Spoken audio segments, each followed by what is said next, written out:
몇 년이 지났는데도 그때 꾸었던 꿈이 생생합니다. 정치범 수용소라는 책을 읽던 날 밤이었습니다. 북한에 대한 책이었는데 생소한 제목만큼이나 그 내용은 쉽지 않았습니다. 책을 읽던 나는 쏟아지는 잠을 이기지 못하고 스르르 눈이 감겼습니다.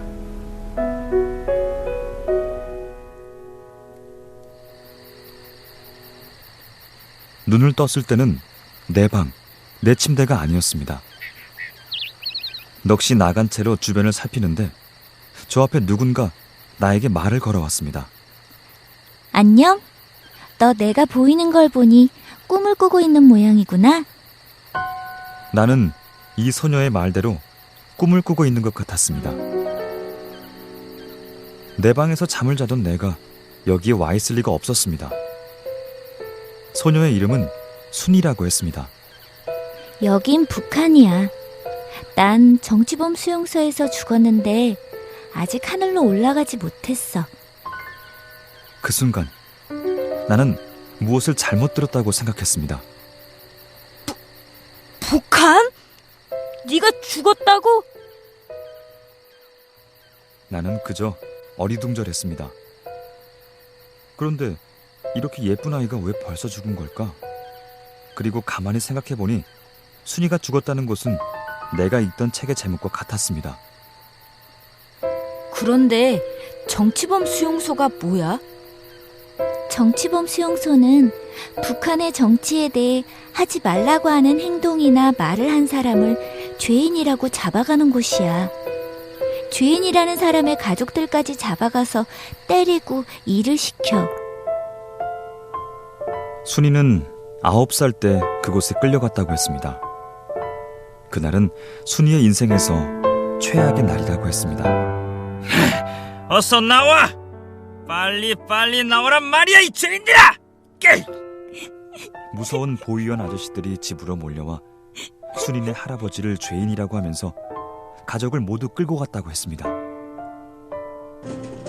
순이가 10살이 되던 해에 아버지와 어머니는 강제로 일을 하다가 탄광에서 돌에 깔려 돌아가셨다고 했습니다. 그리고 11살이 된 순이도 친구들과 함께 탄광에서 죽은 것이었습니다. 순이는 억울한 일을 당한 것이 분명했습니다. 이야기를 듣다 보니 순이의 낡은 옷이 눈에 들어왔습니다. 그런데 왜 이렇게 낡은 옷을 입고 있어? 일을 많이 해서 그러니? 정치범 수용소에 있는 아이들은 옷을 구하기 힘들어. 1년이나 2년에 한 번씩 받는 옷 한 벌이 전부거든. 나는 문득 며칠 전 엄마에게 새 옷을 사달라고 졸랐던 일이 생각났습니다. 아직 멀쩡한 옷도 지겹다며 버렸던 일을 떠올리니 내가 정말 한심하기도 했습니다. 우리는 정치범 수용소의 어느 집 앞에 도착했습니다. 순이는 기다랗게 생겨서 창문이 여러 개 붙은 허름하게 짝이 없는 집을 하모니카 집이라고 했습니다. 집 안으로 들어가 보니 사람이 사는 곳이라고 생각하기 어려웠습니다. 벽과 바닥은 모두 흙이었고 창문은 비닐로 되어 있었습니다. 우리나라보다 훨씬 추운 이곳에서 이런 집에 살다니 텔레비전에서도 본 적이 없는 광경이었습니다. 집 한켠에서는 사람들이 무언가를 먹고 있었습니다. 오늘은 죽을 끓여 먹는 날인가 봐. 죽을 먹는 사람들은 허겁지겁 정신없이 먹고 있었고 그 모습을 바라보는 순이의 표정은 좋지 않았습니다. 강냉이 죽이야. 여기에서 먹을 거라곤 저것뿐이지. 강냉이는 옥수수를 말하는데 북한에서는 강냉이라는 말을 쓰고 있었습니다. 그곳에서는 하루 한 사람에게 어른은 500g, 아이는 300g의 강냉이를 잘게 빻은 강냉이쌀을 준다고 했습니다. 하루 종일 일을 해야 하는 사람들에게는 너무나 적은 양이었습니다. 항상 배가 고파서 뱀이나 쥐 같은 것들을 잡아먹곤 했답니다. 듣기만 해도 정말 끔찍한 일이었습니다. 순이가 마지막으로 데려간 곳은 학교였습니다. 그런데 이곳의 학교는 내가 다니던 학교와는 많이 다른 것 같았습니다. 학교에서는 수학, 국어, 체육 등 노동을 위해 필요한 지식을 가르친다고 했습니다. 학교에서 공부한 아이들은 어른이 되어 죽을 때까지 이 수용소에서 일만 해야 한다고 했습니다. 놀라운 것은 그뿐만이 아니었습니다. 숙제를 해오지 않거나 선생님 기분이 좋지 않으면 선생님은 학생을 때린다고 했습니다. 감히 어딜 쳐다봐! 죄인 놈 자식 주제에 너희들은 전부 죄인일 뿐이야! 에? 또 이곳의 아이들은 학교가 끝난 다음에는 일을 해야 한다고 했습니다. 일하는 동안 쉬는 시간은 단 10분도 없다고 했습니다.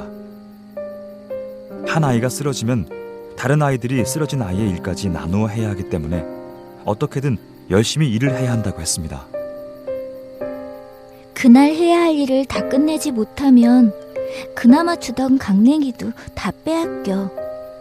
매일같이 매를 맞고 언제까지 배가 고파야 하는지 모르는 건 정말 끔찍한 일이야. 더구나 매일 저녁이면 같이 지내는 사람들끼리 서로 잘못한 일을 비판하는 시간이 있다고 했습니다. 다른 사람을 감시하고 고발해야 자신이 매도 덜 맞고 조금이라도 더 먹을 수 있다고 했습니다. 그래서 이곳에서는 가족도 부모도 친구도 없다고 했습니다. 순이는 그때의 고통이 아직도 생생한지 끝없이 눈물을 흘렸습니다. 정말이지 있을 수 없는 일이 그곳에서는 아무렇지 않게 벌어지고 있었습니다. 그동안 나는 북한에 대해 너무나 아는 것이 없었습니다. 관심조차 없었다고 해도 될 정도였습니다. 순이야, 내가 널 위해서 무엇을 도와줄 수 있을까?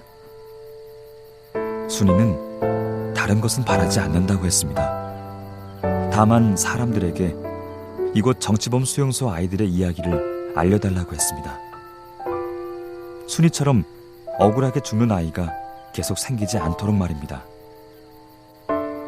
순이의 눈빛은 차분하고도 간절했습니다. 나는 금방이라도 눈물이 쏟아질 것 같아 아무 말도 할 수가 없었습니다.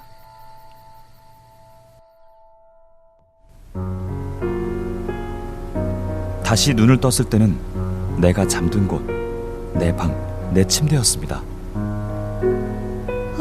순이, 순이랑 인사도 못했는데. 정신을 차려보니 긴 꿈을 꾼 것 같았습니다.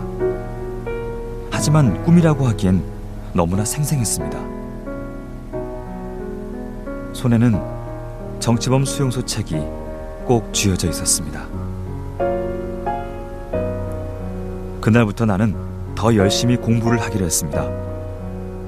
그리고 북한의 정치범 수용소 이야기를 조금이라도 더 널리 알릴 수 있는 방법을 찾으려고 노력했습니다. 순이를 위해서, 북한에 있는 순이의 친구들을 돕기 위해서 말입니다.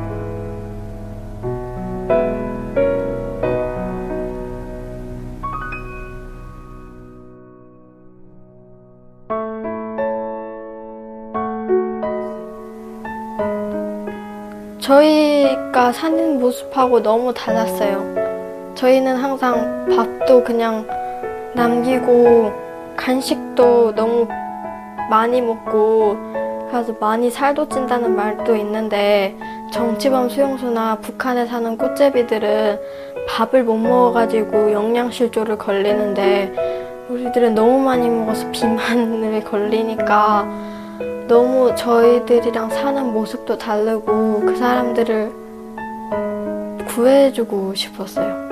계속 이렇게 알려가지고 그 사람들이 행복해졌으면 좋겠어요.